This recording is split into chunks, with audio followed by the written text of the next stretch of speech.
I hate when it does that. I set my alarm. Why didn't it go off? Oh. I set my alarm.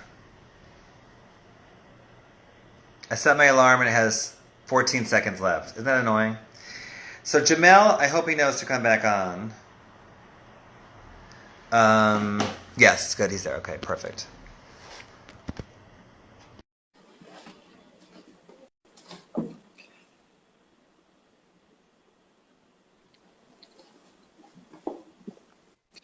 Well, it hangs out after an hour, and I set my alarm, but I set my alarm like 20 seconds ahead, so like it didn't.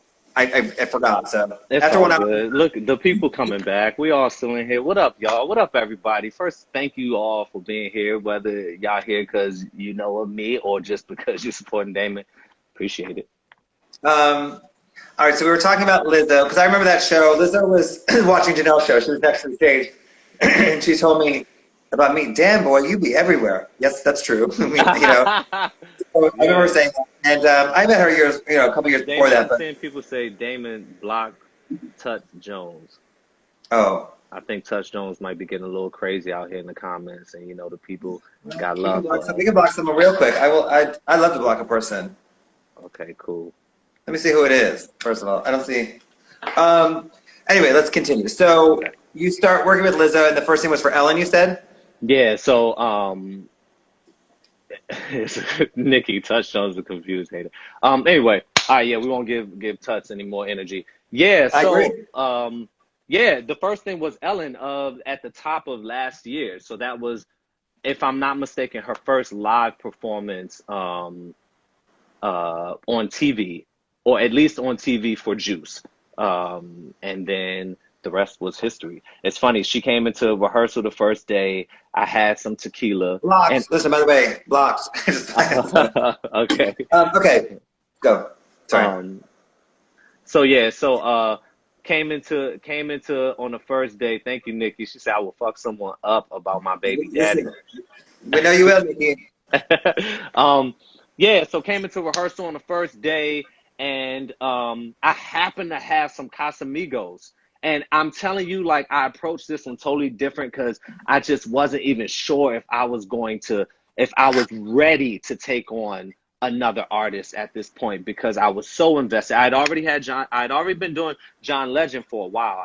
I started doing John Legend early on, but John is such a easy flow. Um, it doesn't require a whole lot. He doesn't typically have a lot of dancers, so it just requires like more so movement coaching and then me putting show directing when the tours come up. But I was like, maybe I need a little bit of a break for a second, yada yada yada yada. Nah, I came in, had my Casamigos. Lizzo was like, "Oh my God, perfect!" And she took a sip, and I was like, "Oh, we meant to be, baby." And she was like, "Let's do this." We did one rehearsal. I called my agent after that rehearsal, like, "Yeah, I'll stay on. I'll stay on, Yep. and let's do this. I feel like we have a synergy. We're supposed to be together." Well, it's interesting because, like, Lizzo was kind of new, I think, when you probably started working with her, and then she obviously blew the frick up with you guys together. Like, you guys kind of, were like this together, I think. So Yeah. what was so you did Ellen, and what was the next thing after Lizzo? I mean, after Ellen. We did Ellen, I think, and then the very next thing was Fallon, Jimmy Fallon, when she turned Yeah, into like this. You it remember was like, that? yeah, it Oh, was like, because Janelle was still popping all crazy at the same exact time. That was I when Janelle remember. was doing Grammys. So I'm literally and then after Ellen and what was it? Ellen, Craig is on here. He can probably help me remember. After Ellen and Jimmy Fallon happened, then I had to jump back in with Janelle and be completely focused in on Grammys. So then after Grammys happened, then they both had Coachella. So I had to try to find a way to be two people prepping Listen, Coachella. tough job having But it was great. two of the biggest artists at, tough job. I mean, but you have to Man, listen. compartmentalize. I get it. You have to like literally, kind of, I get Yeah, it. I mean, don't get it wrong. It was an extremely tough job, but it was the most rewarding experience Yeah, of my life. First of all, it yeah, pushed me to to see, I mean, I pledged Kappa Alpha Psi, so I know what it means to be pushed beyond your limit. You know what I mean? And I'm never afraid of the hard work. And so, you know, but to experience it as an adult when you have a choice, you know what I mean? Like I wasn't expecting it to be to require that much, but it was so much more rewarding than how much it required. I'll do it Well, again. specifically with the Lizzo thing, I saw you kind of, I say you kind of like fine-tuned her show. I'd seen her show before a few times, several times actually, and you kind of fine-tuned it, like you pulled it all together, and her show was amazing. Like with the stuff you guys were doing, her like live shows in general, like her tour stuff was amazing. And I think that is part of her success. Part of her real success was her live performances. You know, her becoming this mega star was not just, you know, her songs and her image and her body positiveness. It was her live performances, which is a major part of her becoming the superstar. So kudos to you. You know, kudos to her. Obviously, kudos to you as well. So I mean, so I believe that you know, like her live shows are great. You know, they're amazing. So I mean, Thank you. Yes, I'm blessed to be given the gifts that I'm given and to be aligned with the artists that trust me and yep. allow me to connect with them. Well, something else I think about you too, I was thinking about you today, and it was like the reason I think you have become so successful is because of who you are as the person. You know, you're obviously very talented, but it's not so much about, you know, I don't want to discredit you, but like it's not so much about like the dancing stuff. It's about who they connect with you and they trust you, and then you then get to like create with them as, you know, kind of like, you know, seeing eye to eye. But it's how you are. You have no ego. You're very kind. You have no ego. And I think your connection with the artist is different than most other. What's your title? Artistic director. Mm-hmm. Yeah, Live show artistic director and artistic director for like Janelle. Yeah. Yeah, no, I'm saying, but like I think you connect with people, your you know, people you work with differently than other artistic directors. It's, you know, like you actually end up really connecting, and it's a kudos to you because I think that, like I said, I've known you for a very long time. You're very kind. You have no ego at all, and I think maybe other, you know, artistic directors do have an ego, basically. So I mean, so you know, just, well, it's funny because I had a conversation with a client of mine yesterday about an event we did last year, and she was saying that we met during the walkthrough, and I came in, and she said I was dressed very fabulously, and she was like, "Oh, bro," she said, "Oh, brother, this is gonna be a whole lot." And she said she put on her like warrior mode because she thought I was gonna be like, "No, no, no," and she said I opened my mouth, and I was so kind or so nice, and that everything I was saying she agreed with creatively 100%. And I'm like, yeah. She goes, by looking at me, she thought I was gonna be a total diva, and then she said you opened your mouth, and everything coming out of your mouth was like exactly what I wanted to hear. It was like perfect. So. Yeah, I mean, you know, and that's one of the things that I hope that my work and just my being champions is, you know, let's just love and accept people how they are. Like, I love how flashy you are. Like, I love it. Like, you know, you inspire so many people. I think about you sometimes, Damon, when I go to my closet, because, you know, I enjoy fashion. I'm far more urban chic, if you want to call it, but that's just my flow. But every now and then I'll go and I'll see some glitz and glam, and I'll be like, see, Damon will pull this off. This is something Damon would do. And I'm not gonna lie, I'll grab it, I'll put it on, I'll be like, let me get into my shit, let me get into my flow. You know what I mean? Like, so you inspiring us out here, bruh. Well, remember the Chanel show, the first Chanel show? Oh I yeah. was like, listen, I said, don't overthink it. Just do you. But like, I tell everyone, just do that. Like, you know, don't overthink it. I mean, just you know, when you are doing you, you look good. Period. Look good. So I mean, okay. So I have a couple questions for you now too. We'll wrap it up, but we'll take some questions too. But what would you tell like a 10-year-old Jemel right now? Ooh. Let's go for a long walk. But one of the things that I would definitely say is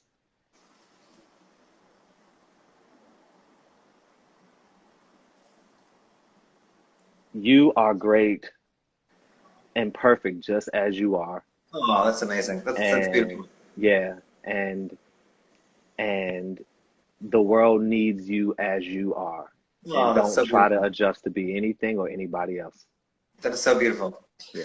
That's who you are. I mean, that's you. That's your soul. You're such that kind of person. I love that answer. Thanks, man. And then what would you tell like a new dancer or someone that was really trying to break it in the industry, I guess, right now? What's just one quick advice thing to them? Man, just because I see so much of this, I would say please, please, please spend time getting to know yourself before you allow the industry to define who you are. So that way when you come into the industry, you can work from a centered place. You can move with your morals and integrity because you know who and whose you are. You know, with your feet kind of firmly planted on the ground as you're doing. Yeah, just kind of just be tapped in with self, you know, because it's going to help with the rejection. The rejection is a part of the process. The rejection is it. But if you allow a rejection in an audition to turn into the rejection that you take into your body and you receive that as who you are, then you are stuck in that place. And I am a person who has had firsthand example. You know what I mean? As confident as I am and was, the industry had just knocked me down because I didn't understand how to process the rejection and some of these things that I was learning for the first time. Again, not in my mom's home where she was there to support me and tell me, fuck these people, Jemel, like, fuck whoever doesn't get it. No, seriously, this would be the real conversations my mother was having with me. I would come on and be like, Mom, they're making fun of my red shoes. I like these red Reeboks. And she'd be like, and you going to wear your red Reeboks till the soles fall off. You wear whatever you want. You be whoever you want to be, yada, yada, yada, yada. I had that then. But then when you get out into the world and you don't have that, the one thing I would say to dancers and just people is find a way to find that within yourself. Yeah. So that as you move forward, you're always able to tap in and understand that these are just opportunities that just weren't for you, and it's fine. This may be like the same type of question, but what do you look for when you're kind of like choosing dancers? What's one thing you look for automatically?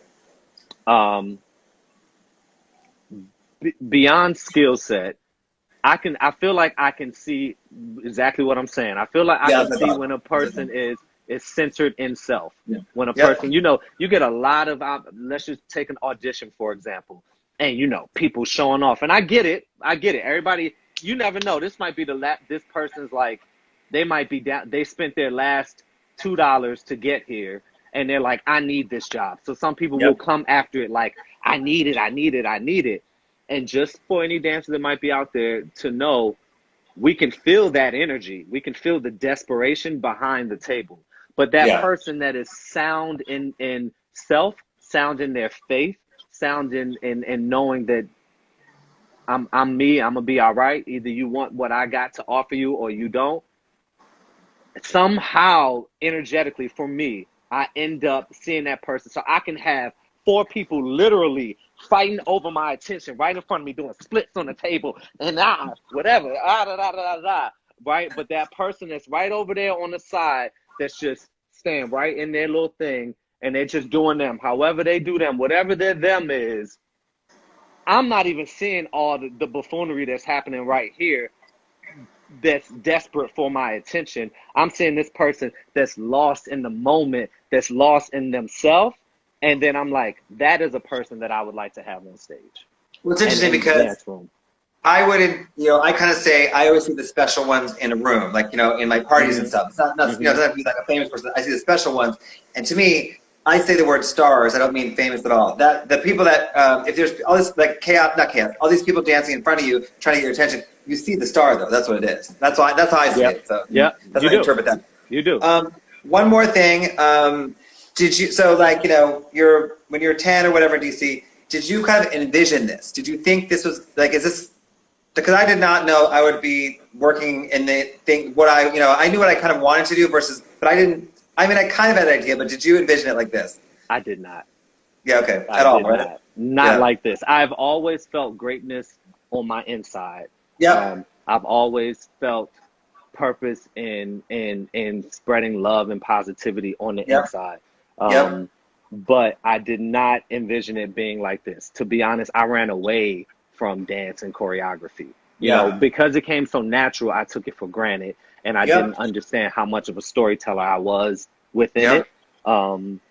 But I never would have expected that I would be crafting performances and moments that will go down in history, Yep. you know, You're right. being able to shatter barriers with, LIZZO and the Big Girls, or with Janelle and the Dirty Computers, or with John and all of the social justice. Like, literally, I am so blessed to work with artists, and for my life to be so aligned as an artist myself with people who stand behind messaging. Like, what the fuck? Like, yes, sign me up. You're right. No, you're right. You are with people that are really so important to culture and really shifting culture. Two of the most, shifting of culture women that exist. You mean so? Yeah. Sorry, I'm saying some. That's right. I want to see, does anybody have any questions for legend in the making, Jemel McWilliams? Legendary Jemel. Anybody have any questions? Let's see. Wait, am I coronated Legendary Jamel? I know, right? You got what do you call it? Promoted. Shout out to Creative Dance Center. Anybody have any questions? And Jemel, is there anything you want to say? Do you have people you're mentoring now? No. Well, no, definitely not. Hard pass. He's like, right, hard pass. Directly mentoring on like a consistent basis, no. But I take pride in making sure that my dancers that train and work with me get more than 5, 6, 7, 8. So, and then of course anybody that's a part of Jemel McWilliams Productions, everything is rooted in love, and so we have a lot of these moments where we reset and we make sure that intention is right and everything is right. So from my team on, like, so no directly mentoring, no, but because I've done that but before. You're leading by example. You mean you are kind of showing them how to be, in that way. So I mean, yeah. Someone said, are you looking for an assistant? Yeah. I am actually. I'm going to do a post tomorrow, and so stay tuned to my Instagram to follow the directions on that. But I'm looking for a personal administrative assistant. I'm not looking for a dance assistant. My first intern I ever had, I put it on Twitter, and like she hit me up in 30 seconds, and like a bunch, let's say 30 people hit me up. She was the first one to hit me up, and she was the most normal. And I ended up working with her for many years, and she went on to be really successful, very successful. So listen, I am, if Ruby is still in here, my assistant for the last couple years is so good. Found her also on Instagram. My mother was the one who was like, you need to remember that girl. But she had reached out. She wasn't living here in LA, so I passed. And then when I was going back and looking like a year later, she was like, I'm out here. She's been so clutch and so good for me, to the point that a year ago she was like, Mel, I got to move on to other things, which we knew was going to happen. I know. I hate when that happens, but you got to let them grow. I let them grow. I dragged it on for a year up until this month, and she was like, I love you, but I'm going to send you a resignation letter right now so that it encourages you to go find the right one for you. So I'm looking for an assistant, but it needs to be somebody who is focused on being an assistant, who desires to be a personal and administrative assistant, preferably with some experience. Oh, Annie, great. Annie, we love you. I always say, like, like a bogey house. I would say I have a house and I have kids for about 5 or 7 years. I kind of mentor them all, kind of directly and indirectly, and then they all leave me. I'm like, and I get a new, like, they always leave me in the end. Yeah. But see, your fashion assistants are a little bit different, right? Like, they're like, or are those personal administrative assistants? I have people that help me with my event stuff when it gets overwhelmed. When I have tons of stuff going on. So, and I have like ones that are kind of like computer nerds, ones that are creating all these different, but like, but I'm talking about my friends in general. Like, I have this like crew of younger people that, I kind of like guide and advise and stuff. And then they all go on to be really successful. And then they all leave me in the end. I would say that, but it's supposed to be that way. Any other questions, guys? Annie, we love you. I'm glad you watched this whole thing. We love you. Yeah. Any other questions? Anything you want to say before we wrap it up? I got a question. Seabreeze looking noopy. It wasn't me. The question about Seabreeze, about Chris looking like a noob in the thing. It wasn't me. I definitely got calls from my frat brothers wondering what was going on with that. I had no parts of that. But love everybody in his creative team. Go Mello. Yeah, you know, I don't even First of all, know it if wasn't bad. It wasn't bad. Remember, you were like, he was a little it was. apprehensive. I was. I feel better now. Now I'm like, we could stay on this and do it longer. Like, what y'all want to talk about? You know what I mean? It was a nice No, day we're outside. done. It's been an hour and a half. We're done. First of all, your mom said I can stop by when I'm in DC. By the way, she just said it. Dame, this is my stop. I told you. I told you. See, look at her. What charity would you want to pair up with? Ooh, wait a minute. Who's Edgar 81? I don't Because know. you're the same one that asked me about an assistant, and I appreciate the fact that you just said that. DM me so we can talk about this. Do you want to help me set up with a charity? I love, this is what I do. I would love to do something with single moms, specifically Black single moms. So let's talk Yeah. about this. Yeah, amazing conversation. Thank you. Yes. We thank you. I'm glad you, Jemel, I'm glad you did this with me. Like I said, I'm really proud of you. I'm really happy for you. I've watched you grow, and you've always been, you know, the exact same person, always been positive, always been kind, no ego. I've never seen you one time have an ego. You're doing some really amazing, important stuff right now, and, you know, culturally, and you haven't changed one bit. I'm really proud of the fact that you've remained the same. That to me is one, you know, the thing that I'm most proud of. I'm obviously proud of your success, but Thank you. you know, I'm really proud that you've been the same, consistently the same person, the more successful you've gotten. And I think that's going to be the key to your success for your whole career. So, Oh, man. Thanks, yeah. Damon. Appreciate that, man. Yeah, and you've been my brother, and you knowing me from whenever. If you ever see me and my mom on here, I'll she'll tell you. give you the give. I'll Right. tell If you someone. ever see me acting out and getting out of line and not being of the self that you know I am, let him know. You know what I I mean? will, and I will. You know I will. So, Yeah. all right. I love you, Jemel. Thank you for doing this. Love I'm you really too, happy for man. you. I wish you the brightest future, and that all your dreams come true in life. So, Thank you, and same to you. Same to you. Keep this bye, going, mom. Damon. Bye, mom. See you Bye, later. Bye, Mom. Love Jemel. y'all. Bye, everybody. Peace.